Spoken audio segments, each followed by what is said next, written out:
প্রার্থনা করি। সৃষ্টিকর্তা পিতা, তোমাকে ধন্যবাদ দিই। ধন্যবাদ পিতা আজকের এই দিনের জন্য।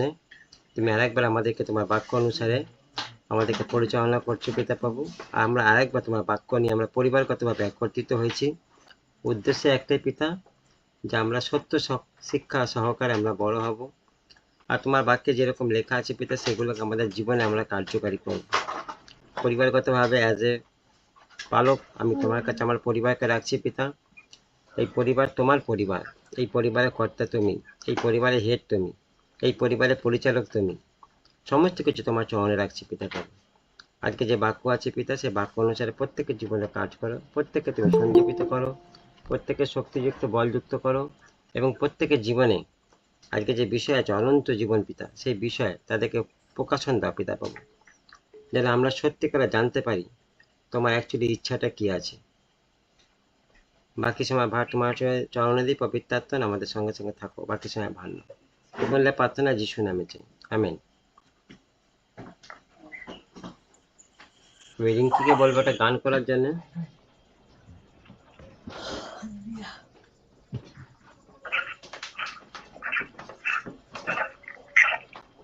তারপর আমরা বাক্যে যাব। সকলকে জয় ইসু। জয়। এবার ধন্যবাদ জানাই আমাদের প্রত্যেকজনকে সুযোগ করে দিয়েছেন তার মূল্যবান বাক্য শোনার জন্য। শুনে আমরা আরাধনায় যাই এবং তার স্তুতি করি। ধন্যবাদ সকল কিছুর জন্য। তারে বিশু কি গাও,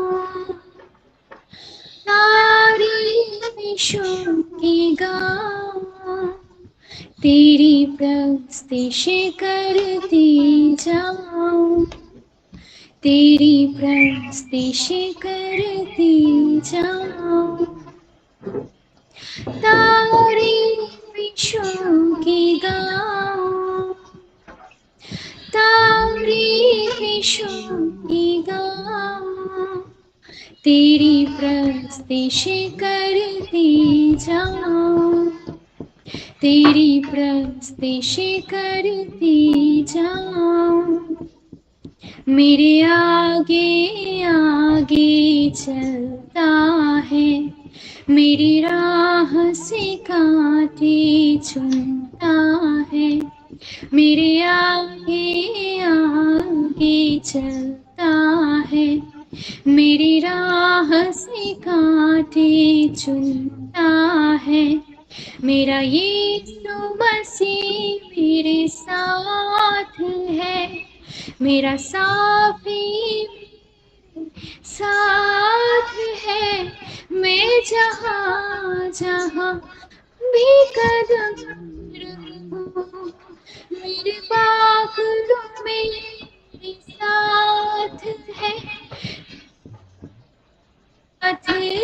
तेरा हाथ है, तारे विश्व की गाओ, तारे विश्व की गाओ, तेरी प्रस्तिश करती जाओ, तेरी प्रस्तिश करती जाओ। হে প্রভু, আমরা তোমার প্রশংসা করি, তোমার গৌরব করি প্রভু গো।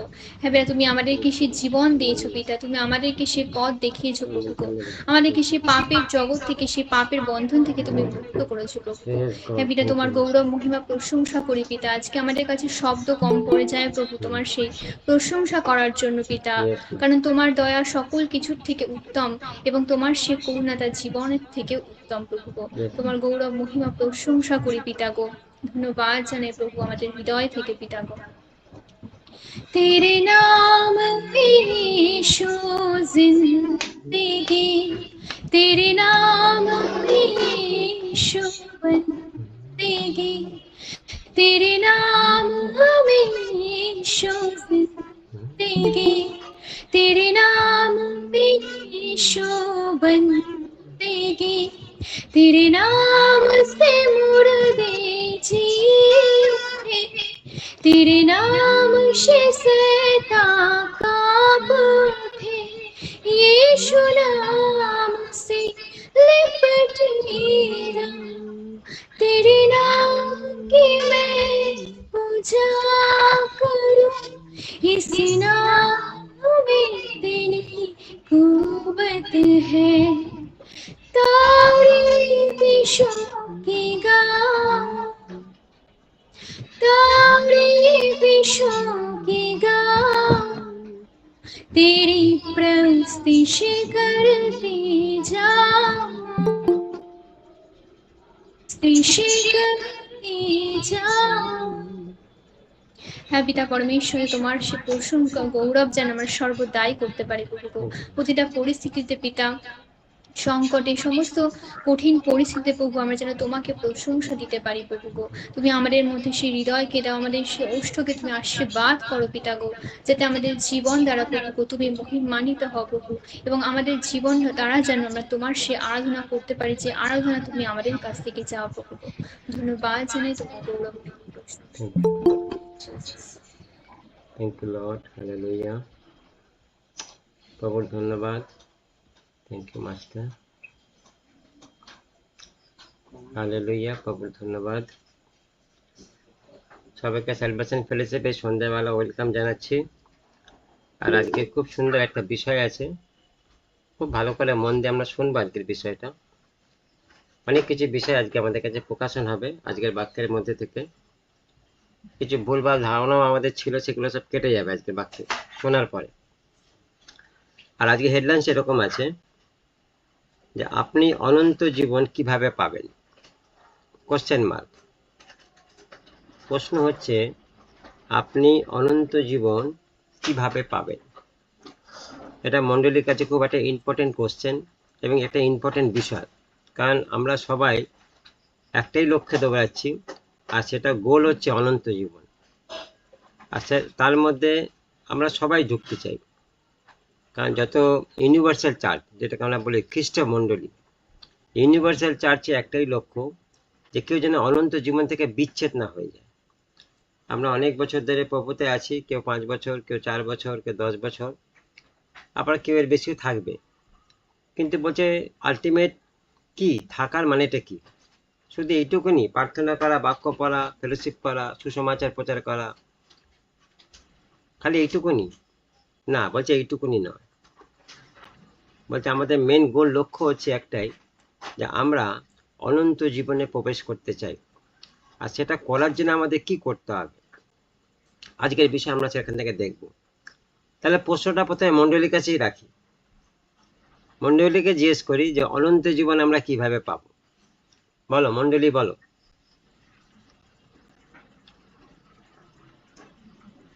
মণ্ডলী যদি আলোকপাত করতে পারে এই বিষয়ে, আমরা অনন্ত জীবন কি করে পাবো। সবাই আমরা অনন্ত জীবনে দৌড়াচ্ছি আমরা যিশুর আজ্ঞা পালনের মধ্যে দিয়ে। যিশুর আজ্ঞা পালনের মধ্যে থেকে। আচ্ছা, যা কিছু পরিস্থিতি আসুক না কেন, জীবনের শেষ পর্যন্ত যদি ধরে রাখতে পারি তবে আমরা অনন্ত জীবন পাবো। জীবনের শেষ পর্যন্ত ধরে রাখতে পারি তবে অনন্ত জীবন পাবো। আচ্ছা ঠিক আছে, 2 নম্বর, দুটো প্রশ্ন উত্তর পেলাম।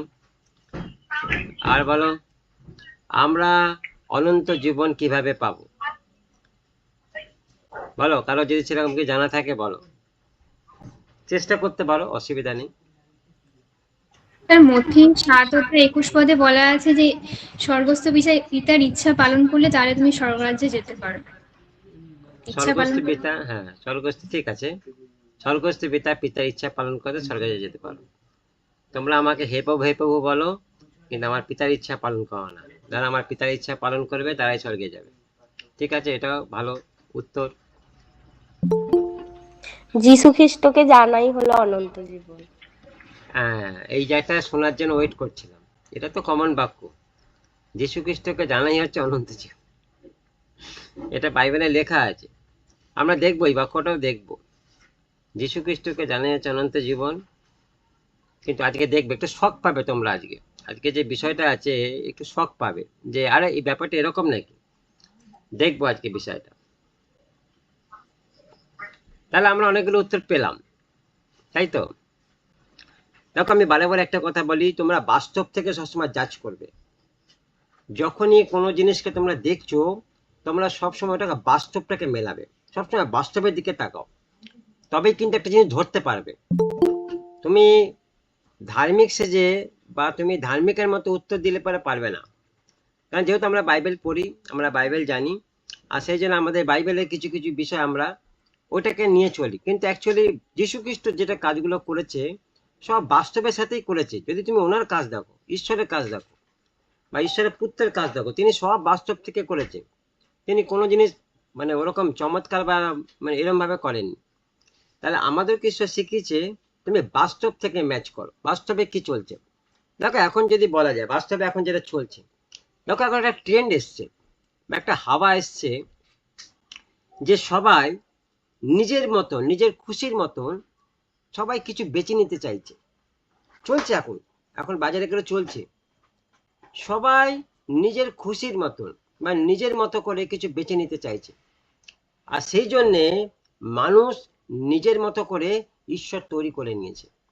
চলছে এখন বাজারে, তুমি ভালো করে তাকিয়ে দেখো, মাটির মূর্তির কথা বলছি না, বলছে যেটাকে তুমি বেশি সময় দিচ্ছ সেটা তোমার কাছে ঈশ্বর। বাইবেল বলছে তুমি যেটাকে বেশি সময় দিচ্ছ সেটাই তোমার কাছে ঈশ্বর স্বরূপ। সেটা যে কোনো জিনিস হতে পারে, মোবাইল ফোন বলতে পারো, ল্যাপটপ বলতে পারো, কম্পিউটার বলতে পারো, গার্লফ্রেন্ড বলতে পারো, বয়ফ্রেন্ড বলতে পারো, তোমার ঘরের পরিবারের লোকজন বলতে পারো, যেটাকে তুমি বেশি সময় দিচ্ছ সেটাই তোমার কাছে ঈশ্বর স্বরূপ, কারণ তুমি তার সাথে বেশি সময় ইনভেস্ট করছো। সেই জন্য বলছে এখন একটা ট্রেন্ড, একটা হাওয়া চলে এসছে, সবাই নিজের খুশির মতন করে কিছু করতে চাইছে।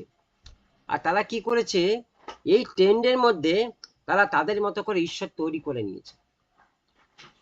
আর তারা তাদের মতো করে এটা মনে করছে যে এটা ঈশ্বর, আর আমরা ঈশ্বরের সাথে আছি, এটা তাদের ধারণা। আর এই ট্রেন্ডটা আবার খ্রিস্ট সমাজেও ঢুকে গেছে। এই একই জিনিস, এই একই জিনিস খ্রিস্ট সমাজের মধ্যে ঢুকে গেছে। তুমি যদি খ্রিস্ট সমাজে দেখো, আমাদের যে মানে আমাদের যে খ্রিস্ট যে আমাদের যে জায়গাটা আছে, যেখানে অনেক রকম ডিনোমিনেশন ভাগ করা আছে। ক্যাথলিক বলছে আমাদের ঈশ্বর আলাদা, পেন্টিকস্টাল বলছে আমার ঈশ্বর আলাদা, সিয়ন চার্চ বলছে আমার ঈশ্বর আলাদা, ব্যাপটিস্ট বলছে আমার ঈশ্বর আলাদা। সবাই আলাদা আলাদা ডক্ট্রিন করে বসে আছে, আর একই ঈশ্বরকে তারা দেখাচ্ছে, কিন্তু সেটা প্রেজেন্টেশন করছে আলাদা আলাদা ভাবে। ক্যাথলিকের সাথে আবার পেন্টিকস্টাল মিল খায় না, আবার পেন্টিকস্টার সাথে ক্যাথলিকের মিল খায় না, আবার পেন্টিকস্টার সাথে আবার যদি ব্যাপটিস্টের মিল খায়, আবার ব্যাপটিস্টের সাথে পেন্টিকস্টার মিল খায় না। এটা আমাদের খ্রিস্ট সমাজের কথা বলছি। তার মানে কোথা থেকে এলো এটা? বাইবেলের মধ্যে আমরা শুরু থেকে এগুলো কোনদিন পাইনি বা এগুলো ছিল না। তাহলে যত দিন যাচ্ছে, যত বছর যাচ্ছে, ততই মানুষ আস্তে আস্তে আস্তে আস্তে নিজেদের মতন করে কিছু তৈরি করে নিচ্ছে, আর তারা এটাকে সমাজের মধ্যে ফেলে দিচ্ছে। এটাই ঠিক, এটাকে তারা মন্ডলীর মধ্যে ফেলে দিচ্ছে, বলছে এটাই ঠিক, এটাকেই মানো। চলছে আজকাল এরকম সব জায়গা। আর আমরাও বোকার মতন আমরা বিভিন্ন জায়গায় যাচ্ছি, জানি না কারা কারা এরকম আছে, কিন্তু আমরা জানি কয়েকজনকে আমরা এরকম বলতে পারি যে তারা অনেক জায়গায় যায়। কেন যায়, কি কারণে যায়, তারা নিজেরা জানে না। তাদের কাছে আমারও প্রশ্ন আছে, কেন আপনারা যান এত জায়গা, কি পান আপনারা সেখানে গিয়ে? আমি এটাও জানি যে আপনারা অনেকগুলো মিটিংও জয়েন করেন। আমাদের এখানে আমাদের কিছু ভাই বোনের কাছে আমি খবর পেয়েছি যে তারা আছে, সবার কথা বলছি না, এক দুজনের কথা বলছি, যে তারা আবার অন্যান্য মিটিং এর সাথেও যুক্ত হয়। আমি জানি না কেন যুক্ত হয়। যদি আপনার মনে হয় যে এখানটা আপনার মন গড়া বা মনের মতন বাক্য হচ্ছে না, তাহলে ব্যাপারটা আলাদা। কারণ আমরা এখানে কারো মানুষের মন গড়ার মতো বাক্য দিই না, দেবও না। আমরা বাইবেলের বাক্যই মানুষকে বলবো, যেটা বাইবেল বলছে সেই শিক্ষাটাই দেবো। আমরা মানুষের মন গড়া কোনো শিক্ষা দেবো না। যদি আপনি মন গড়া বাক্য পেতে চান তাহলে যান, অসুবিধা নেই, সেটা আপনার কোনো লাভ হবে না, বরঞ্চ ক্ষতি হবে।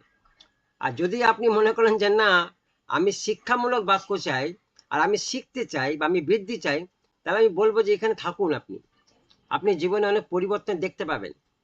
আর যদি আপনি মনে করেন না আমার একটা পরিচয় দরকার আছে, আমি অমুক, আমি তমুক, এই সেই হ্যান ত্যান, তাহলে বলছে এসব করে কিচ্ছু হবে না, বেকার আপনার সময় নষ্ট হবে। তাহলে বলছে যে কিছু কিছু মানুষ তারা নিজেদের মতন করে কিছু জিনিস বেছে নিয়েছে, আর তারা এগুলো করছে, আর তারা এগুলো করছে বলে তারা আসল জায়গা থেকে সরে গেছে, তারা আসল জায়গাটা আসতে পারছে না। দেখো অনেক, আজকে সাবজেক্টটা খুব ইম্পর্টেন্ট, এবং কিছু কিছু বাক্য তুমি যদি পড়ো তুমি ঘাবড়ে যাবে যে আচ্ছা এরকম হতে পারে, জিনিসটা এরকমই আছে। কারণ আমাদের একটা ইমেজে মাথা আমরা বসিয়ে রেখেছি যে যিশু এরকম, স্বর্গরাজ্য এরকম, বা বাইবেলের বাক্য এরকম একটা ইমেজ আমাদের মাথায় বসে আছে। আর সেটাকেই আমরা নিয়ে ছোট থেকে বড় হই আর ওটার মধ্যে আমরা ভেসে থাকি। কিন্তু অ্যাকচুয়ালি বাইবেলের বাক্য নিগড়ত্ব গভীরতা যারা জানে তাদের কাছে এটা প্রকাশন আছে। সুতরাং আজকের যে বিষয়টা আছে, অনেক জায়গা তোমাদের কিছু জায়গা তোমরা চমকে যাবে একটুখানি। তাহলে বলছে যে আজকাল অনলাইনের মধ্যে আমরা দেখতে পাচ্ছি এরকম অনেক প্রচারক আসছে, এমনি অনেক লিডার আসছে যারা মানুষকে উৎসাহিত যুক্ত বাক্য বলছে বা উত্তেজনা যুক্ত বাক্য বলছে। তাহলে বলছে শুধু বাক্য শুনলে হবে না, সে যেই বলুক, সে বড় পাস্টার বলুক, বিশপ বলুক, রেভারেন্ড বলুক, কিচ্ছু এসে যায় না। বলছে শুধু বাক্য শুনলে হবে না, আপনাকে বাক্যের পিছনে যে ঘটনা আছে বা বাক্যের যে প্রতিচ্ছবি আছে সেটা জানতে হবে। এবং যে ব্যক্তি আপনার কাছে বাক্য রাখছে সেই ব্যক্তির জীবনটা আপনাকে জানতে হবে, সেই ব্যক্তির জীবনটা আপনাকে চিনতে হবে।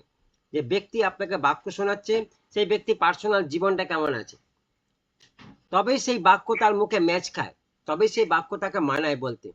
যদি মানুষটার জীবন একরকম আছে আর সে বাক্য একরকম বলছে, সে নিজে সেটা পালন করে না, তাহলে বলছে গন্ডগোলের জায়গা আছে। তাহলে আপনি যেটা শুনছেন সেটা গন্ডগোলের জায়গা আছে, তাহলে কোথাও জায়গায় আপনাকে একটা ধোকা দেওয়ার ব্যাপার হচ্ছে। তাহলে বাইবেল বলছে যদি আপনি একজন প্রকৃতি খ্রিস্টীয় জীবনযাপন করতে চান, যদি আপনি একজন প্রকৃতি খ্রিস্ট জীবনযাপন করতে চান, তাহলে আপনাকে প্রভু যীশু খ্রিস্টের সাথে এক গভীর ঘনিষ্ঠ সম্পর্ক করতে হবে। এটা প্রথম জিনিস, প্রভু যীশুর সাথে এক গভীর ঘনিষ্ঠ সম্পর্ক করতে হবে। এটা 1:1 হবে, ওখানে মাঝখানে কেউ থাকবে না, আপনার ছেলে বউ স্বামী কেউ থাকবে না, শ্বশুর শাশুড়ি ভাই কেউ থাকবে না। 1:1 আপনার সাথে ঈশ্বরের একটা গভীর সম্পর্ক থাকবে। আর সেখানে ঈশ্বর মিডিল ম্যান হিসাবে কাউকে পছন্দ করে না, করবে না কোনোদিন। আর এই জায়গাটা আপনাকে একমাত্র সাহায্য সহযোগিতা করবে পবিত্র আত্মা, আর কেউ করতে পারবে না। পবিত্র আত্মা একমাত্র কাজ এই গভীর সম্পর্কের সাথে আপনাকে মিলন করিয়ে দেওয়া। আমাদের কাজ আপনাকে একটা পথ দেখিয়ে দেওয়া, এই পথের মধ্যে গেলে আপনি ঈশ্বরকে পাবেন। কিন্তু গভীর সম্পর্কের জায়গাটা যেটা যুক্ত, ওটা পবিত্র আত্মার কাজ, ওটা পবিত্র আত্মা আপনাকে করিয়ে দেবে। তারপর বলছে যা আপনাকে বিশ্বাসে দৃঢ় করবে এবং সম্পূর্ণ পথে চলতে সাহায্য করবে এবং উৎসাহিত করবে। তিনটে কাজ করবে, আপনাকে বিশ্বাসে দৃঢ় করবে, স্ট্রং করবে বিশ্বাসে, যে বিশ্বাস ঈশ্বর থেকে আসে। আর সংকীর্ণ পথে, সংকীর্ণ পথ মানে ন্যারো পথ, যেখানে কষ্ট আছে, দুঃখ আছে, যাতনা আছে, সেই পথে চলতে আপনাকে সাহায্য করবে। আর কি করবে? আর আপনাকে উৎসাহিত করবে। এই জার্নিং এর মধ্যে থেকে পবিত্র আত্মা আপনাকে উৎসাহিত করবে, এগিয়ে যাও, এগিয়ে যাও, এগিয়ে যাও, এগিয়ে যাও, ভয় পেও না, থেমে যেও না, পরিস্থিতি যেমন আছে থেমে যেও না, ভয় পেও না, এগিয়ে যাও, এগিয়ে যাও, আপনাকে উৎসাহিত করবে। বলছে তবেই আপনি বিপদগামী পথ থেকে বাঁচতে পারবেন, নচেত কিন্তু আপনি বিপদগামী পথে হাঁটছেন অজান্তে। এটা ভালো করে শুনুন, নচেত আপনি অজান্তে আপনি বিপদগামী পথে হাঁটছেন, আপনি জানেন না। যদি আপনি এই জায়গাটা মেনটেন করছেন, 1:1 একটা সম্পর্ক, গভীর সম্পর্ক বলছে, যেটা পিতা পুত্রের সম্পর্ক ছিল, ঠিক সেই সম্পর্ক বলছে মণ্ডলীর সাথে পুত্রে বা ঈশ্বরে থাকার দরকার আছে। তবেই মণ্ডলীর কাছে রেভেলেশন থাকবে, প্রকাশন থাকবে, এবং ঈশ্বর কি বলছে এখন এই মুহূর্তে সেটা মণ্ডলীর কাছে ঈশ্বর জানাবে, তবেই থাকবে সেই সম্পর্কের মধ্যে থেকে। যদি সে সম্পর্ক না থাকে তাহলে কি করে ঈশ্বর সেই মণ্ডলীর সাথে কথা বলবে বলুন তো? কি করে কথা বলবে বলুন? ছেলের সাথে বাবার একটা সম্পর্ক নেই, তা বাবা ছেলের সাথে কি মন খুলে কথা বলতে পারবে? বাবা ভরসাই করতে পারবে না, না আমার ছেলে এরকম, যদি কোনো কথা বলি তাহলে আমাদের কিছু গন্ডগোল করে দেবে। একটা চলছে এরকম বাজারের মধ্যে, বাবা ছেলের মধ্যে কোনো সম্পর্ক নেই, মেয়ে মার মধ্যে কোনো বিশ্বস্ততা নেই, জাগতিক একটা জায়গা খ্রিস্টান সমাজে ঢুকে গেছে, আর তারাও সেটাকে মেনে নিয়েছে, হ্যাঁ এটা এরকম হয়, এটা এরকম হয়। কিন্তু বাইবেল বলছে কারণ একটাই, যে তাদের সাথে ঈশ্বরের গভীর সম্পর্ক নেই, সেই জন্য তারা বিপদগামী পথে হাঁটছে। বিপদগামী পথ, বাড়ির মধ্যে কেউ কারোর উপর ভরসা করতে পারছে না, শ্বশুর শাশুড়ির মধ্যে মিল নেই, শাশুড়ির সাথে বৌমার মিল নেই, দেওরের সঙ্গে ননদের মিল নেই, নানা রকম বৌদির সঙ্গে ননদের নানা রকম যে একটা চলছে। আর এইগুলো সাহায্য করছে আমাদের টিভি সিরিয়াল। এখন চলে এসছে টিভি সিরিয়াল, জি টিভি খোলো আর স্টার টিভি খোলো, যেখানেই খোলো তুমি দেখতে পাবে এসব গন্ডগোলের জায়গা। আর আমাদের খ্রিস্টান মহলের লোকেরাও এইগুলো দেখছে।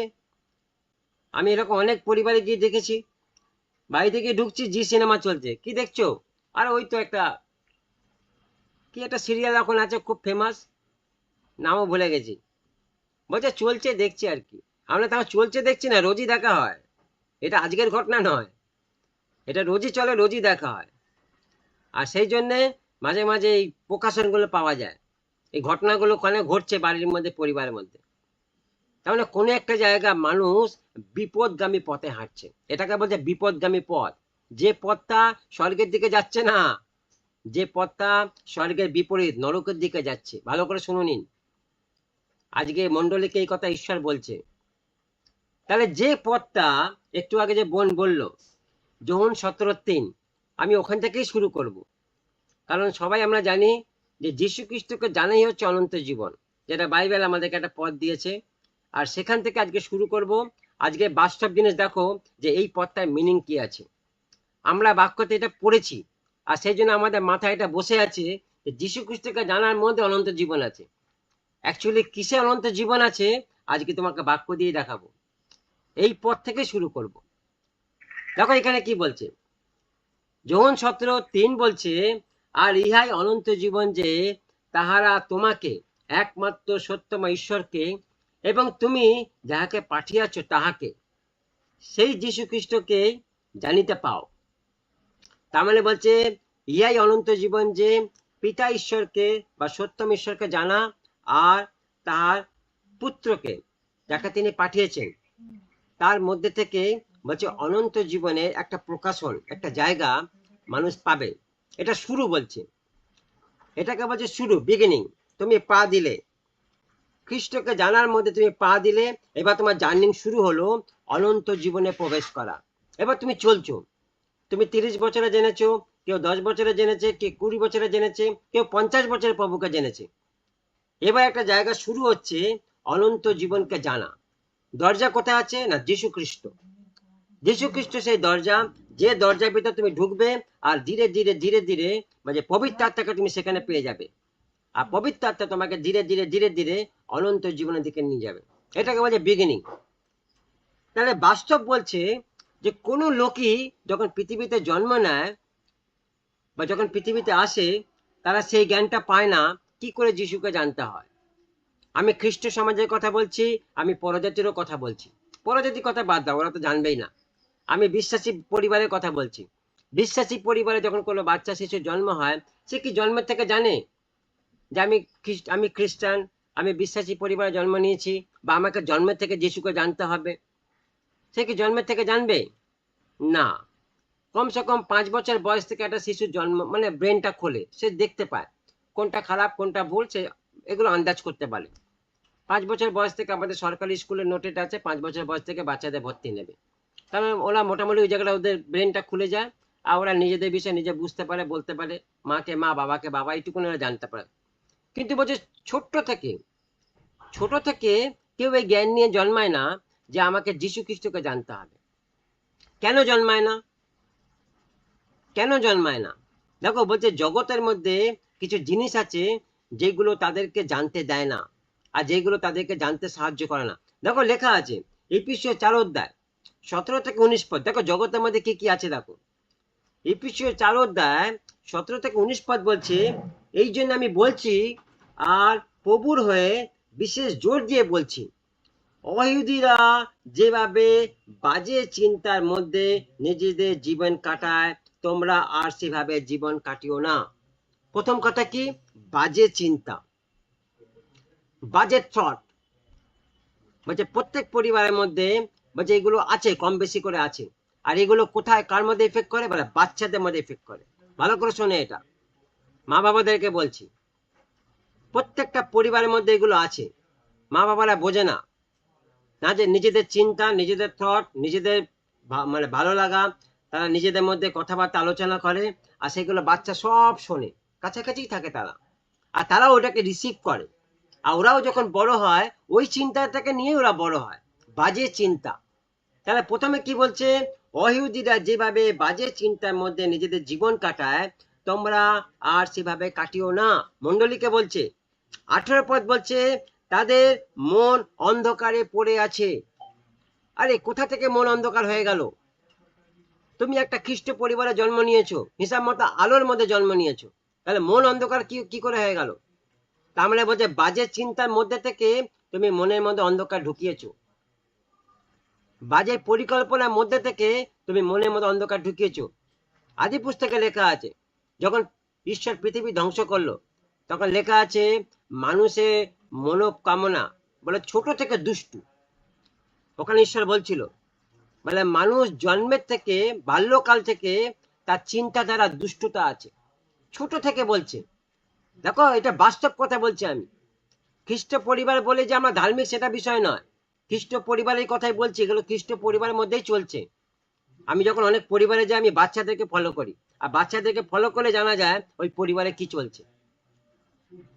কিছু কিছু পরিবারের বাচ্চারা এত চঞ্চল এত দুষ্টু যে তারা জানেই না যে কি করে একটা জায়গায় বা একটা ঘরের মধ্যে কোনো জায়গায় কিছু হয় সেখানে কিভাবে তাদের কালচার মেনটেন করতে হয়। তাদের মা বাবা তাদেরকে শেখায় না যে একটা প্রার্থনা সভা হলে বা মণ্ডলী হলে পরে সেখানে কি তোমার করণীয় আছে, তুমি সেখানে কিভাবে থাকবে, তাদের মা বাবা তাদেরকে শেখায় না। তারা ছোট থেকে কি শিখবে? তাহলে এখন থেকে যদি তারা শিখতে না পারে তারা বড় হয়ে তারা কি শিখবে? কিচ্ছু শিখবে না, তারা কিচ্ছু শিখবে না। এই হচ্ছে খ্রিস্ট সমাজের ছেলেরা এখন এমন এমন জায়গা চলে যাচ্ছে, তারা নেশা পান করছে, তারা বাজে কাজ করছে, তারা নানা রকম দৃষ্টিভঙ্গি তাদের থেকে দেখা যাচ্ছে, আর সেখানে ঈশ্বরের নাম নিন্দিত হচ্ছে আর বিশ্বাসীদের নাম নিন্দিত হচ্ছে। দোষ কাদের? বাড়ির গার্জেনদের। যারা বাড়ির গার্জেন তারা ছোট থেকে বাচ্চাদেরকে শাসন করে না, আর ছোট থেকে বাচ্চাদেরকে এগুলো শেখায় না যে বিশ্বাসী পরিবারের কালচার কিরকম থাকা উচিত, তোমার জীবনে কি শিক্ষা থাকা উচিত, ছোট থেকে শেখানো উচিত। সেই জন্য বলে তাদের মনের মধ্যে অন্ধকার ঢুকে গেছে, বাজে চিন্তার মধ্যে থেকে মনে অন্ধকার ঢুকে গেছে। তারপর বলছে অন্তর কঠিন বলে, অন্তর কঠিন বলে তারা ঈশ্বরের সম্বন্ধে কিচ্ছু জানে না। তাহলে অন্তর কঠিন কি করে হয়ে গেল? বলছে ওই ছোট থেকে শুরু হয়েছে তাদের জীবনের মধ্যে, বাড়িতে বাজে চিন্তা বাজে কথাবার্তা শুনেছে আর সেইগুলোর মধ্যে মনে অন্ধকার এসছে, আর অন্ধকারের মধ্যে থেকে আস্তে আস্তে মনটা কালো হয়ে গেছে, পাথরের মতো কালো হয়ে গেছে, অন্তর কঠিন হয়ে গেছে। সেই জন্য যখন তারা বড় হচ্ছে 15-16 বছর হচ্ছে তখন তাদেরকে ডেকে ডেকে নিয়ে আসতে হয় প্রার্থনা করার জন্য। আরে আয় রে, বস রে, আরে শোন রে, বিশ্বাসী পরিবারের বাচ্চাদের কথা বলছি, তাদেরকে ডেকে ডেকে নিয়ে আসতে হয় প্রার্থনায় বসার জন্য, তাদেরকে রিকোয়েস্ট করতে হয়। কেন রিকোয়েস্ট করতে হবে? কেন তাদেরকে ডাকতে হবে? এটা নিজের মন থেকে তারা আনন্দ করে আসবে। কিন্তু দুঃখের বিষয় এরকম হচ্ছে। তাহলে বলছে এখন থেকে মা বাবারা বলছে সাবধান হয়ে যাও, তাহলে এই বাচ্চা একদিন বড় হয়ে কি হবে তুমি জানো না। এই বাচ্চা বড় হয়ে এমন জায়গা চলে যাবে, তোমাদের তো যা হবার হবেই, তার সাথে ঈশ্বরেরও যা হবার তাও হয়ে যাবে। তাহলে একটা বিশ্বাসী পরিবারের মধ্যে এইগুলো শোভা দেয় না। অনন্ত জীবন তো অনেক দূরের বিষয়, আজকে দেখবো কি করে ঢুকবো অনন্ত জীবনে। তাহলে বলছে এটা শুরুয়াত, এটা বলছে শুরু। প্রথমেই বললাম যে তোমার সাথে ঈশ্বরের একটা গভীর সম্পর্ক থাকবে, গভীরের থেকে গভীর। এটা মা বাবাদের কথা বলছি। যদি সেই সম্পর্ক থাকে তবে সেই সম্পর্কের মধ্যে থেকে ঈশ্বর তোমাকে গাইড করবে, ঈশ্বর তোমাকে সে জ্ঞান দেবে, নলেজ দেবে, তোমাকে রেভেলেশন দেবে, তোমাকে রেমা দেবে। আর যদি না থাকে তাহলে ঈশ্বর তোমার সাথে কথা বলছে না, তুমি তাহলে অন্য কোন ঈশ্বরের সাথে কথা বলছো। ভালো করে শোনে এটা, অনেকে এই কথা বলে ঈশ্বর আমাকে বললো, কিন্তু তার জীবনে সেরকম কিছু দেখা যায় না, তখনই বোঝা যায় একটা অন্য ঈশ্বর কথা বলেছে। আর ঈশ্বর তো অনেক আছে, কথা বলার ঈশ্বর অনেক আছে, কিন্তু বাইবেলের যে ঈশ্বর বলছে সেটা সত্য ঈশ্বর, তিনি বাজে কথা বলেন না আর তিনি বাজে জিনিসে থাকেন না। তাহলে মানুষ যদি একটা ঈশ্বরের কথা শোনে আর মানুষের জীবনে ক্যারেক্টার যদি ঈশ্বরের বিহীন থাকে তাহলে তখনই বোঝা যায় যে কোন একটা অন্য ঈশ্বর কথা বলেছে, আর সেটা সে লোককে বলে বেড়ায় আমাকে ঈশ্বর বলেছে, আমি ঈশ্বরের কাছ থেকে শুনেছি। এগুলো হচ্ছে ভ্রান্তজনক কথাবার্তা, বিপদগামী পথ বলছে এগুলো। সেই মানুষগুলো বলছে বিপদগামী পথে হাঁটছে। 19 পদ বলছে তাদের বিবেক অসার হয়ে গেছে, তারা তৃপ্তিহীন আগ্রহ নিয়ে সব রকম অসুচি কাজ করবার জন্য তারা লাগাম ছাড়া কামনার হাতে নিজেদেরকে ছেড়ে দিয়েছে। আরে মন্ডলীর কথা বলছে, এগুলো মন্ডলীর মধ্যে চলছে এগুলো। তৃপ্তিহীন কামনা বাসনার জন্য তারা লাগাম ছাড়া হয়ে গেছে। লাগাম ছাড়া মানে একটা পশুকে ছেড়ে দিলে যা হয়, একটা পশুকে বেঁধে রাখলে সে একটা লাগামের মধ্যে থাকে, সে জানে আমি কিছু করতে পারবো না, কিন্তু যেই লাগাম ছেড়ে দেবো সে তখন যা ইচ্ছা তাই করবে, দৌড়াবে একটা। বলছে খ্রিস্ট বিশ্বাসী পরিবারের কথা বলছি, তাদের মধ্যে এরকম দেখা যাচ্ছে। আমাদের কলকাতাতে আমরা হামেশাই দেখতে পাই, আর দেখে আমরা নিজেরাই লজ্জিত পাই। যেই বাচ্চাগুলো একসময় ছোট ছিল, যদি তখন থেকে এদেরকে ধরা যেত তাহলে আজকে এরা এই জায়গায় যেত না, আজকে এরা এই কাজ করতো না। কিন্তু তখন থেকে তাদেরকে ধরা যায়নি বলে আজকে এরা শক্ত মাটি হয়ে গেছে। আর আজকে এদেরকে হাজারবার বললে ওরা শুনবে না, কারণ এদের কাছে আনন্দটা মেন, যা ইচ্ছা তাই করব, কিন্তু আমাকে কেউ বলতে পারবে না। তার মানে বলছে জগতের লোকেরা কি কি কারণে ঈশ্বরের কাছে আসতে পারে না? তাদের চিন্তা বাজে, তাদের মন অন্ধকার, তাদের অন্তর কঠিন, তাদের বিবেক অসাড় হয়ে গেছে, তারা অসুচি কাজ করে, তারা লাগাম ছাড়া কামনা নিজেদের ছেড়ে দিয়েছে, আর এটা জন্ম থেকে শুরু হয়। সেই জন্যে তারা ঈশ্বর সম্বন্ধে কিছু জানতে চায় না বা জানতে পারে না। বুঝতে পারছো কি দুঃখের বিষয়? দেখো যোহন 8:19, যোহন 8:19 বলছে, ফরিসীরা তাহাকে বলিলেন, যিশুকে বলল, ফরিসীরা যিশুকে বলল তোমার পিতা কোথায়? তাকে জিজ্ঞেস করছে, পুত্রকে জিজ্ঞেস করছে পিতার বিষয়, তোমার পিতা কোথায়? যিশু উত্তর দিলেন, আপনারা আমাকেও জানেন না আর আমার পিতাকেও জানেন না। যদি আমাকে জানতেন তবে আমার পিতাকেও জানতেন, যদি আমাকে জানতেন তবে আমার পিতাকেও জানতেন। তার মানে আপনারা আমাকে যখন জানছেন না, আমার পিতা কি করে জানবেন? এখানে বলছে যিশুকে জানার মধ্যে থেকে আমরা ঈশ্বরের রাজ্যের সব অধিকার পাবো। এই একটাই পথ আছে, তুমি ক্ষমতা পাবে, পরাক্রম পাবে, যা যা তোমার তোমার দান আছে, তোমার দান দরকার তুমি পাবে, কিন্তু বলছে দরজা একটাই আছে, আর সেই দরজার নাম হচ্ছে যীশু খ্রিস্ট। যীশু খ্রিস্টকে জানার মধ্যে থেকে তুমি ঈশ্বরের রাজ্যের সব অধিকার পাবে, বা আমরা অনন্ত জীবন পাবো। যে জীবন আমাদের ঈশ্বরকে জানতে ও তার সাথে সহযোগিতা করতে আর তার আজ্ঞাকারিত হতে এবং তাকে আদর সম্মান দিতে, তাকে প্রেম করতে ও তার সেবা করতে কাজে লাগে, সেই জীবনের কথা বলছে, খালি নামে না। বাক্যতে লেখা আছে যীশু খ্রিস্টকে জানা অনন্ত জীবন, বাস ওই নিয়ে বসে আছি। আরে জানার সাথে এইগুলো যুক্ত আছে। দেখো প্রকাশিত 22:3-5 পদ, প্রকাশিত 22:3-5 পদ বলছে, ঈশ্বরের সেই মেষ শিশুর সিংহাসন সেই শহরে থাকবে, ঈশ্বরের সেই মেষ শিশু সিংহাসন সেই শহরে থাকবে এবং তার দাসেরা তার সেবা করবে, তার দাসেরা মানে মন্ডলী কথা বলছে, তার সেবা করবে। 4 পদ বলছে তারা তার মুখ দেখতে পাবে এবং তার নাম তাদের কপালে লেখা থাকবে, প্রভুর নাম, ঈশ্বরের নাম। 5 পদ বলছে রাত আর থাকবে না এবং তাদের আর রাতের আলো, বাতির আলো বা সূর্যের আলো দরকার হবে না, কারণ প্রভু ঈশ্বর নিজে তাদের আলো হবেন আর তারা চিরকাল ধরে রাজত্ব করবে, তারা চিরকাল ধরে ফর এভার ঈশ্বরের সাথে রাজত্ব করবে। তার মানে আমরা যেখানে যাবার জন্য প্রস্তুতি নিচ্ছি সেই জায়গাটা আজ এখনকার জগতের মতো নয়, এটা ভালো করে আমাদের মাথায় ঢোকাতে হবে। সেই জায়গাটা এরকম কাশ্মীর বা সিমলা এরকম নয়, বা সুইজারল্যান্ড এরকম নয়। আমরা অনেকে বলি যে সুইজারল্যান্ড স্বর্গের মতন, কাশ্মীর স্বর্গের মতন, বলছে এরকম জায়গাগুলো নয়। ওই জায়গাটা এতটাই পবিত্র, এতটাই নিখুঁত এবং এতটাই পরিষ্কার যে সেখানে যাওয়ার জন্যে আমাদেরকে অনন্ত জীবনের বিষয়টা ভালো করে বুঝতে হবে। অনন্ত জীবনে ঢুকতে গেলে বা অনন্ত জীবন পেতে গেলে আমাদের কি করণীয় আছে, এটা তো আমি বিগিনিং বলছি, এগুলো শুরু, এগুলো বলছে শুরু, বিগিনিং। তারা বলছে যারা চিরকাল ঈশ্বরের সাথে রাজত্ব করতে চান, যারা চিরকাল ঈশ্বরের সাথে রাজত্ব করতে চায় তাদের ঈশ্বরের পুত্র যিশুকে জানতে হবে 100%। আপনি যিশুর কোন জীবনকে জানলে আপনি ঈশ্বরকে বা অনন্ত জীবন পেতে পারবেন? এবার মেন জায়গাটা আসছি, যেটাকে জানলে তুমি অনন্ত জীবন ঢুকতে পারবে। বলো, মন্ডলীকে জিজ্ঞেস করছি, আপনি যিশুর কোন জীবনকে জানলে পরে আপনি অনন্ত জীবনের মধ্যে ঢুকতে পারবেন? ভেতরের জীবন, দুঃখ কষ্টের মধ্যে দিয়ে যে জীবনটা। আচ্ছা, ভিতরের জীবন, দুঃখ কষ্টের জীবনটা। আচ্ছা, আর বলো, তুমি যিশুর কোন জীবনকে জানলে অনন্ত জীবনে ঢুকতে পারবে, বলো। পরস্পরের প্রতি প্রেম। আচ্ছা, ঈশ্বরের প্রতি প্রেম, এখানে বলছে পুনরুত্থিত জীবন। আচ্ছা পরস্পরের প্রতি প্রেম আর কি। আচ্ছা, একে পরস্পরের প্রতি প্রেম। আচ্ছা, সেখানটা বলছে পরস্পরের প্রতি প্রেম। বলো আর কেউ।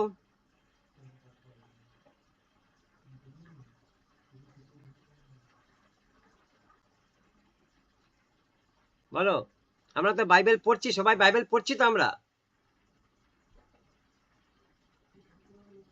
বলো, তারা তো বলতেই পারবো, বলো। বলো, যিশুর কোন জীবনকে জানতে পারলে তুমি অনন্ত জীবন যেতে পারবে। ত্যাগ স্বীকার করতে হবে। আচ্ছা, ত্যাগ স্বীকার করতে হবে। আচ্ছা, শ্রীকান্ত আর একটা অ্যাড করলো, ত্যাগ স্বীকার করতে হবে।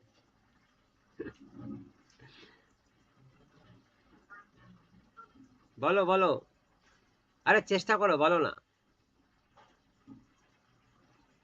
নিজের ইচ্ছাকে মারা আর ঈশ্বরের ইচ্ছা পর চলা। আচ্ছা, নিজের ইচ্ছাকে মারা, ঈশ্বর ইচ্ছাতে চলা। ঠিক আছে, এটা একটা আছে, বিষয় আছে। আর কেউ।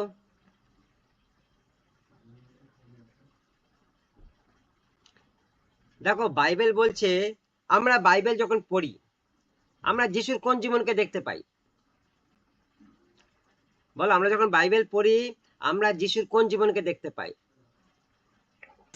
ক্ষমা, ক্ষমা। ধার্মিকের মতো উত্তর দিও না, বাস্তব, বাস্তব জিনিসটাকে দেখো, বাস্তব যেটা সেটাকে দেখো। আমরা যখন বাইবেল পড়ি, আমরা যিশুর কোন জীবনটাকে দেখতে পাই, ভালো করে পড়ো, বিষয়টা বোঝো। ওগুলো ঠিক আছে,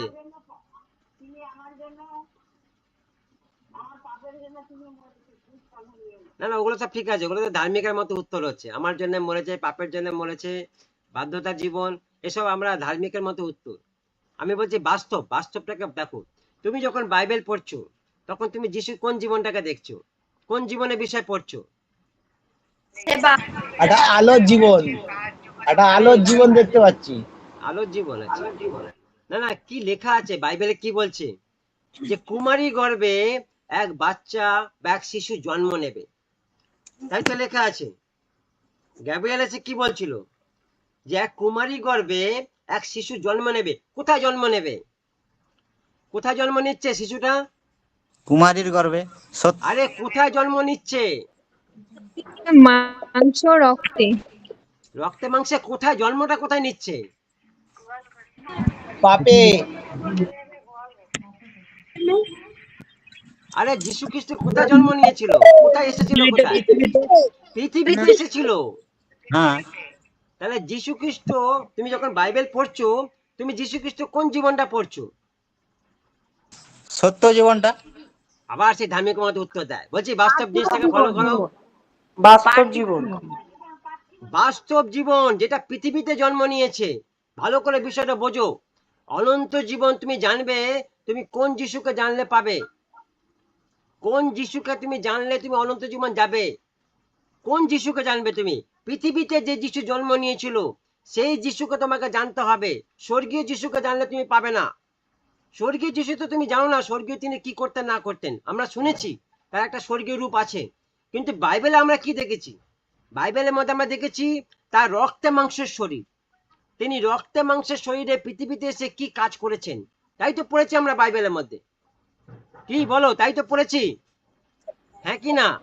হ্যাঁ, হ্যাঁ স্যার। তাহলে তাহলে তুমি কোন জীবনটাকে ফলো করবে, যীশু খ্রিস্টের রক্তে মাংসের শরীর, যিনি পৃথিবীতে এসে পৃথিবীর লোকের মতন জীবন যাপন করেছেন, সেই জীবনটাকে ফলো করো।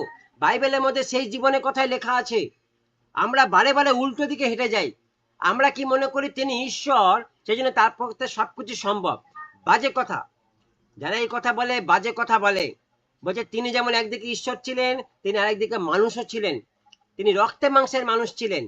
তাহলে বলছে তিনি রক্তে মাংসের মানুষে পৃথিবীতে কিভাবে জীবনযাপন করেছে, তার জন্মের থেকে তুমি শেষ পর্যন্ত দেখো তার জীবনে কি কি তার ক্যারেক্টার ছিল, তার কথা, তার চলন, তার তাকানো, তার মানে সবকিছু দৃষ্টিভঙ্গি, তার কাজ, তিনি কিভাবে কাউন্সেলিং করেছেন, তিনি কিভাবে মানুষকে উৎসাহ করেছেন, তিনি কোথায় কিভাবে কার সাথে কাজ করেছেন, সবকিছুকে ফলো করো। এটা বলছে বাস্তব। এই জীবনটার মধ্যেই অনন্ত জীবন আছে। তারপর তো তিনি স্বর্গীয় গেছেন, স্বর্গীয় জীবন যাপন করছেন, কিন্তু বাস্তব তিনি পৃথিবীতে এসে যে জীবনটাকে জয় করেছে, ওই জীবনের মধ্যে অনন্ত জীবন আছে। ওই জীবনটাকে তোমাকে ফলো করতে হবে, তবেই তুমি স্বর্গে যেতে পারবে, নাচে তুমি পারবে না। আজকে আমরা আবেগের মধ্যে ভেসে যাই। এই যতগুলো কথা বললাম, এই সব আবেগের কথাবার্তা। আমাদের প্রেম করতে হবে, আমাদের বাধ্য হতে হবে, আমাদের তার আজ্ঞা সব ঠিক আছে, সব ঠিক আছে, এগুলো করতে হবে 100%, সব ঠিক আছে। কিন্তু বলছে তোমাকে বাস্তবটাকে তুমি মেনে নাও, বাস্তব থেকে পালিয়ে যাও না। আমি বারে বারে তোমাদের একটা কথা বলি যে বাস্তবটাকে তোমরা অস্বীকার করো না। এই বাস্তবের মধ্যে আসল সত্য লুকিয়ে আছে, এই বাস্তবের মধ্যেই লুকিয়ে আছে। তুমি যখন বাস্তবটাকে জানতে পারবে, তুমি সত্যটাকে জানতে পারবে। আর আমরা বাস্তবটাকে না নিয়ে আমরা আবেগটাকে নিয়ে নিই, আর সেই জন্য আমাদের কাছে রেভেলেশনটা আসে না। বলছে বাস্তব সত্য এইটাই যে যীশু খ্রিস্ট পৃথিবীতে এসে যে পৃথিবীস্থ জীবন যাপন করেছে, ওই যীশুর জীবনের মধ্যে অনন্ত জীবন আছে। যদি তুমি জানতে পেরেছো, তবে তুমি অনন্ত জীবনে প্রবেশ করতে পারবে। আর ওই যীশুকে কেউ নিতে চায় না, ওই যীশুকে কেউ পছন্দ করে না, কারণ ওই যীশুর জীবনে কষ্ট ছিল, তাড়না ছিল, তাকে অনেক কিছু স্যাক্রিফাইস করতে হয়েছে, তাকে অনেক কিছু ছাড়তে হয়েছে, তাকে অনেক বাজে বাজে কথা শুনতে হয়েছে, তাকে মার খেতে হয়েছে। ওই জীবনটাকে লোক নিতে চায় না, সব স্বর্গীয় যীশুর জীবনটা নিতে চায়, আর সব মনে করে আমরা স্বর্গীয় লোক হয়ে গেছি। উল্টো পথে হাঁটি আমরা। বলছে ওটাকে বাইবেল শেখাচ্ছে না, বাইবেল বাস্তবটাকে শেখাচ্ছে। তোমাকে বাস্তবটাকে সবসময় নিয়ে চলতে হবে। তাহলে বলছে যে জীবনটা বাইবেলের মধ্যে আমরা পড়ছি, যীশু খ্রিস্ট বাস্তব রক্তে মাংসের জীবন, যিনি জন্মের থেকে মৃত্যু পর্যন্ত কি কি করেছেন, ওটাকে ফলো করো। আর ওটাকেই ওর মধ্যেই আছে, সত্যটা ওর মধ্যেই লুকিয়ে আছে। ওটাকে জানলে পরে তুমি অনন্ত জীবন জানতে পেয়ে যাবে। দেখো প্রথম যোহন 5 অধ্যায় 11 থেকে 12 পদ, প্রথম যোহন 5 অধ্যায় 11 থেকে 12 পদ বলছে সেই সাক্ষ্য এই যে ঈশ্বর আমাদের অনন্ত জীবন দিয়েছেন। 100% ঈশ্বর আমাদের অনন্ত জীবন দিয়েছেন, এবং সেই জীবন তার পুত্রের মধ্যে আছে। সেই জীবন তার পুত্রের মধ্যে আছে। আর ঈশ্বরের পুত্রকে যে পেয়েছে, সেই জীবনকে পেয়েছে, আর যে ঈশ্বরের পুত্রকে পায়নি, সেই জীবন পায়নি। তার মানে ঈশ্বরের পুত্র কোথায় এসেছিল? পৃথিবীতে এসেছিল, পৃথিবীর মানুষের কাছে এসেছিল, আর তিনি পৃথিবীর মানুষের মতো তিনি তার জীবন যাপন করে গেছেন। তাহলে ওই জীবনটাকে তোমাকে ফলো করতে হবে। দেখো আবার 2 পিতর 1 অধ্যায় 3 থেকে 4 পদ, 2 পিতর 1 অধ্যায় 3 থেকে 4 পদ বলছে যিনি তার মহিমা ও তার গুণের দ্বারা আমাদের ডেকেছেন, যিনি তার মহিমা আর তার গুণের দ্বারা আমাদেরকে ডেকেছেন, তাকে গভীরভাবে জানবার মধ্যে দিয়ে তার ঐশ্বরিক শক্তি আমাদের এমন সব দান দিয়েছেন, যার দ্বারা আমরা ঈশ্বরের প্রতি ভক্তিপূর্ণ জীবন কাটাতে পারি। তার মানে বলছে তার মহিমা তার গুণের দ্বারা তিনি আমাদের ডেকেছেন, এমনি এমনি ডাকেননি। তার একটা জীবনের মধ্যে তার মহিমা ছিল, অলৌকিক কার্য, আর তার গুণ ছিল।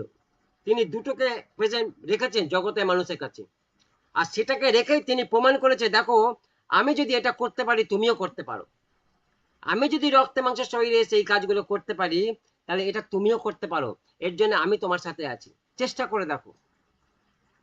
এখন দেখবেন আমাদের প্যারিসে অলিম্পিক চলছে, প্যারিসে অলিম্পিক চলছে, জানি আমরা, শুনেছি আমরা প্যারিসে অলিম্পিক চলছে, অলিম্পিক গেম হচ্ছে। হ্যাঁ, তাহলে বলছে অনেক দেশ সোনা জিতছে, কেউ রূপো জিতছে, কেউ ব্রোঞ্জ জিতছে। আমাদের ইন্ডিয়া 2টো ব্রোঞ্জ জিতেছে। তো কালকে না পরশুদিন দেখছিলাম 2টো ব্রোঞ্জ জিতেছে, সেই জন্য একটা মিডিয়া একটা বিশাল একটা খবরের মধ্যে নিয়ে এসছে ইন্ডিয়া 2টো ব্রোঞ্জ জিতেছে। কিন্তু বলছে যারা সোনা জিতছে, রূপো জিতছে, তারা কি একদিনে জিতছে? বলো না, তারা কি একদিনে জিতছে? বলছে এটাকে জেতার জন্য ওরা 5 বছর ধরে দৌড়াচ্ছে। ওরা এটাকে জেতার জন্য বা এই জায়গায় আসার জন্য ওরা 5 বছর ধরে ওরা ট্রায়াল চলছে, ওদের প্র্যাকটিস চলছে, যাতে এই জায়গাটা তারা আসতে পারে। তার মধ্যে চায়না এখন সবচেয়ে টপে আছে, চায়না সবচেয়ে বেশি গোল জিতেছে। তাহলে বলছে আমাদেরকেও যেই জায়গা যাবার জন্য ঈশ্বর ডেকেছে, সেই জায়গা যাবার জন্য আমাদেরকেও একটা প্র্যাকটিস চলতে হবে, প্র্যাকটিস চালাতে হবে আমাদেরকে। এটা একদিনের বিষয় নয়, আজকে অলিম্পিকে গোল জিততে গেলে 5 বছর ধরে তাদেরকে ট্রায়াল দিতে হচ্ছে, তারা প্র্যাকটিস করছে ওই জায়গাটা। কেউ দৌড়াচ্ছে, কেউ সাঁতার কাটছে, কেউ ভলিবল খেলছে, কেউ কি বলে স্টিক ছুটছে, নানা রকম অ্যাক্টিভিটি আছে। তাহলে একদিন এটা জিতছে না।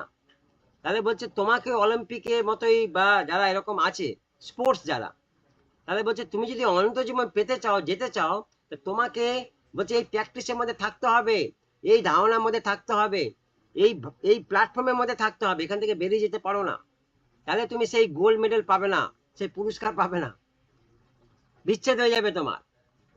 তাহলে বলছে ঈশ্বর বলছে নিজের মহিমা, নিজের গুণকে প্রকাশ করেছেন, আর সেটাকে প্রমাণ দিয়ে বলেছে দেখো আমি যদি করতে পারি তুমিও করতে পারো।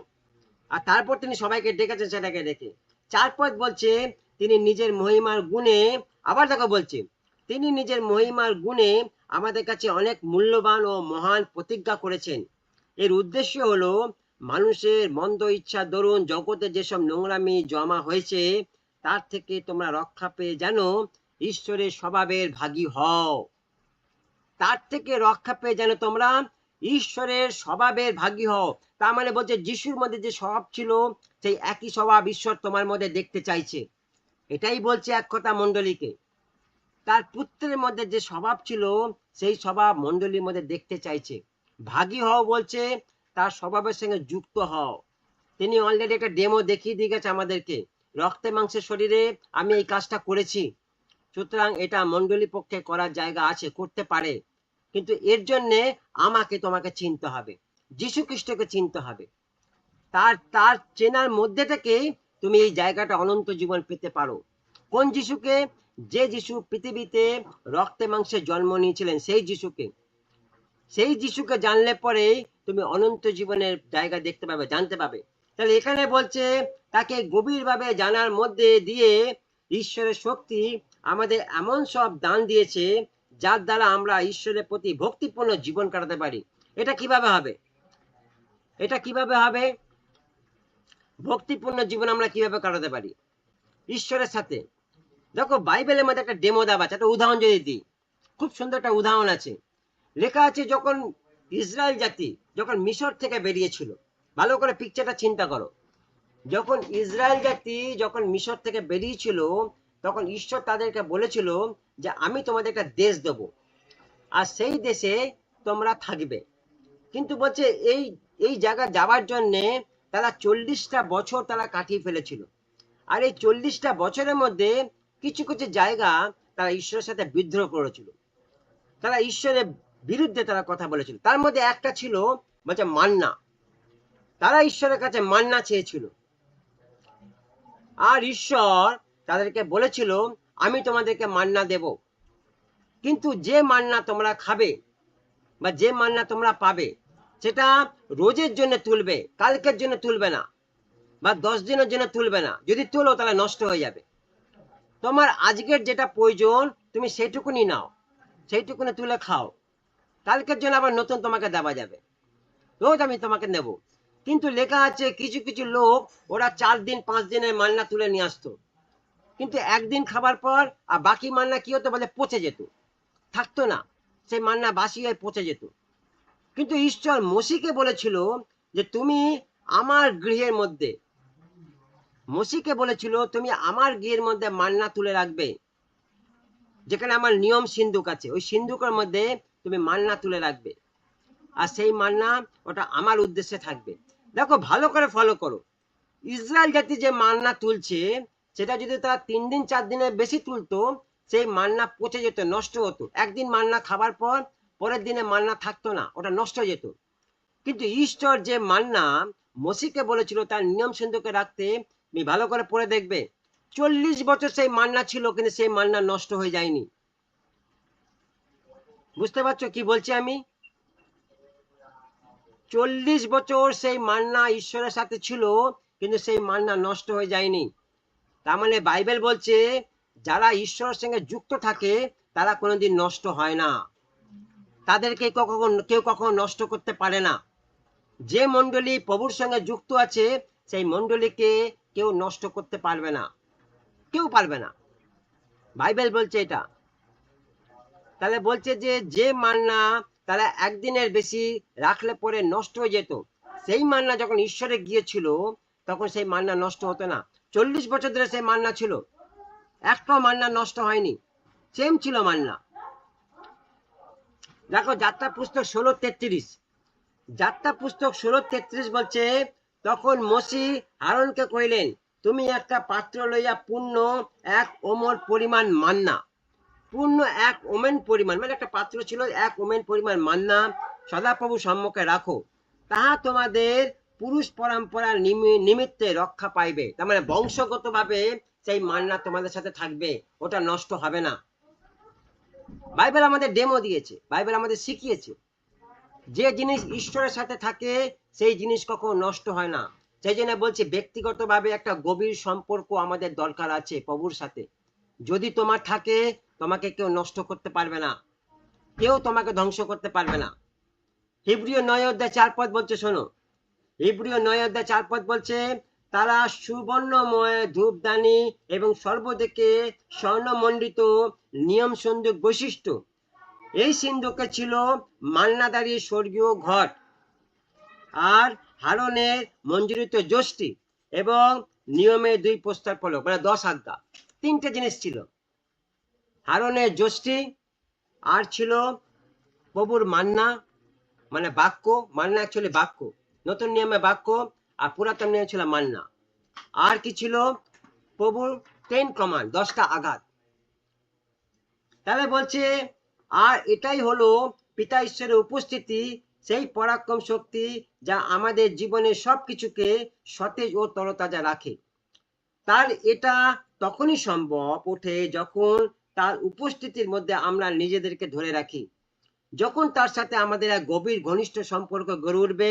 এই জন্য শুধুমাত্র বিভিন্ন ভক্ত দাসের মাধ্যমে প্রচার শুনলে হবে না, দরকারে আমাদের প্রভুর সঙ্গে এক গভীর সম্পর্ক গড়ে তুলতে হবে।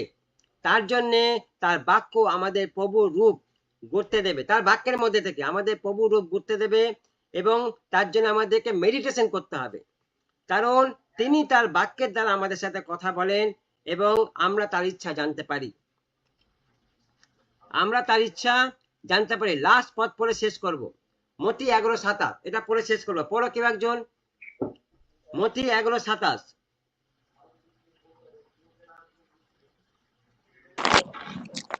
27 বলছে, হ্যাঁ আমার পিতা সবকিছুই আমার হাতে সঁপে দিয়েছেন, হ্যাঁ ছাড়া পুত্রকে কেউ জানে না, আর পুত্র ছাড়া পিতাকে কেউ জানে না। হ্যাঁ, তার কাছে পিতাকে প্রকাশ করতে ইচ্ছা করেন সেই তাকে জানে। আমিন। সেই তাকে জানে। তাহলে আমার পিতা আমার হাতে সবকিছু সঁপে দিয়েছে, আমার হাতে দিয়ে দিয়েছে। কে বলছে এটা? যীশু খ্রিস্ট বলছে। তিনি বলছেন, আমার পিতা আমাকে অথরিটি ক্ষমতা দিয়েছে, আমার কাছে সব চাবিকাঠি আছে, মৃত্যুর চাবি, স্বর্গের চাবি, পাতালের চাবি, সব আমার কাছে আছে। তুমি যদি চাও তুমি নিয়ে নিতে পারো। মন্ডলীকে বলছি, তুমি যদি চাও তুমি নিয়ে নিতে পারো। কি করে নেবে? বলছে আমাকে জানার চেষ্টা করো, আমাকে জানার মধ্যে থেকে তুমি পাবে। আজকে এই জায়গাটা কেউ আসতে চায় না, সবাই একটা আবেগের মধ্যে চলছে, স্বর্গীয় বিষয়, সব একটা স্বর্গীয় বিষয় চলছে।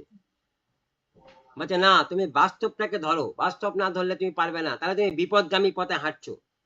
ধার্মিক সেজে কখনোই তুমি ঈশ্বরকে জানতে পাবে না, ধার্মিক সেজে কখনো তুমি ঈশ্বরকে জানতে পাবে না। ভালো করে শুনে নাও, তোমাকে বাস্তব, তুমি জানো তুমি পাপী, আমরা প্রত্যেকে পাপী, আর ঈশ্বর আমাদের পাপকে ক্ষমা করেছে। এটা বাস্তব, এটা বাস্তব চরিত্র, এটা বাস্তব চেহারা। সুতরাং আমি কখনো নিজেকে ধার্মিক সেজে আমি ঈশ্বরের কাছে আসতে পারবো না।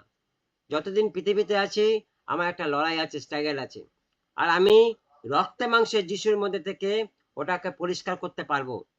রক্তে মাংসের যিশুর মধ্যে থেকে, পৃথিবীর যিশু, যে যিশু পৃথিবীতে এসেছিলেন, সেই যিশুর জীবন থেকে আমরা আমাদের জীবনটাকে পরিষ্কার করতে পারবো।